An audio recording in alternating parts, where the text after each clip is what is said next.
Welcome to afrimind. Today we're going to have a conversation with Yomi Jemibewon, one of the founding partners of Cardinal Stone, a world-class African investment bank headquartered in Lagos, Nigeria. Yomi runs the principal investments division within the bank, which invests in high-growth companies in Africa. And today we're going to have several conversations. Firstly, we're going to talk about some of the peculiar challenges in setting up a world-class institution in Africa.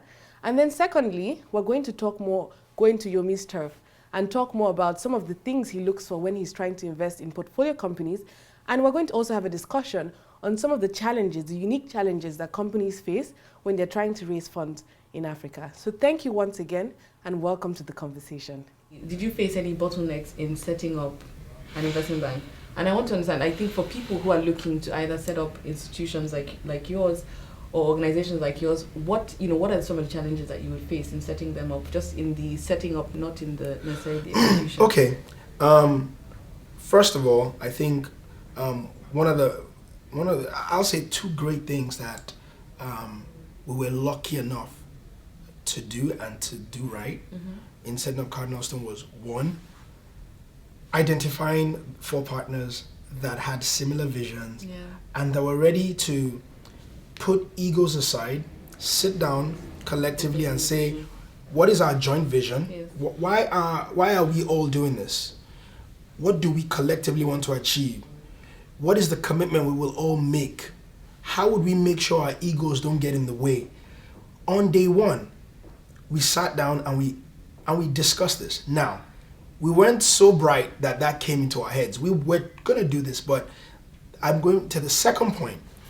One of the things we also did on day one is say, we want mentors that will guide us through the process. And we identified some mentors to co-invest with us and guide us.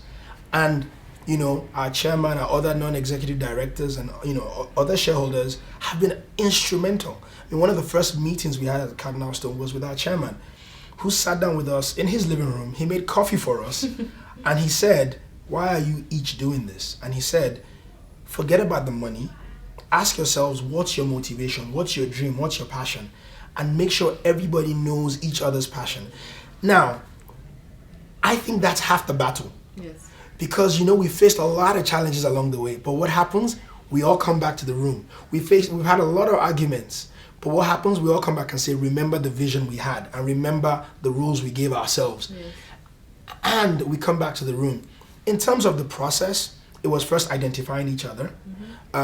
It was then coming to the room and agreeing what's our vision. Did you know each other before? So it's interesting. Yes, we did. Okay. Femi and Mohammed went to Unilag together. Okay. Femi and Michael worked at PwC together as their first jobs. Okay. Michael and Mohammed met at IBTC. Oh, wow. And then Femi and I met in business school at Wharton. Okay. And it's important to know that it wasn't 4 friends that came together. No. It was 4 individuals who across their careers had identified the others and said, I like the way that guy approaches things. I'll take note of that guy. And if anytime I'm looking to do something, I'll approach him. So that's how we met, and we all decided to come together. But so the first thing was identifying ourselves, but more than identifying, coming to the room and saying, under what rules will we play? Very important. And actually, we continue to do that today. On any deal that we do, any investment that we do, any entrepreneur that we co-invest with, we say, look, what's our vision? Where are we going? Let's put everything on the table today. What will you do? What will you not do? What will we do? What will we not do? If we can agree on those philosophies, let's be friends, but we don't have to do business together. Exactly. And so that's what we did. And coming together, identifying how much capital do you need? What licenses do you need? And it's just following the process, and you will hit roadblocks. I remember when we started, the SEC wasn't issuing any more licenses at that time. Okay. So we put our names in the queue, and we were basically writing business plans, doing basic things that while we were waiting. Yeah. And you know what? When the window opened, we were on the list. We were invited. We went. We got our licenses. There's been a lot of regulatory scrutiny and restructuring in the last 4.5 years. we were fortunate. We started at a time when that was the status quo. So on day one, we just had to make sure we follow these. Yeah.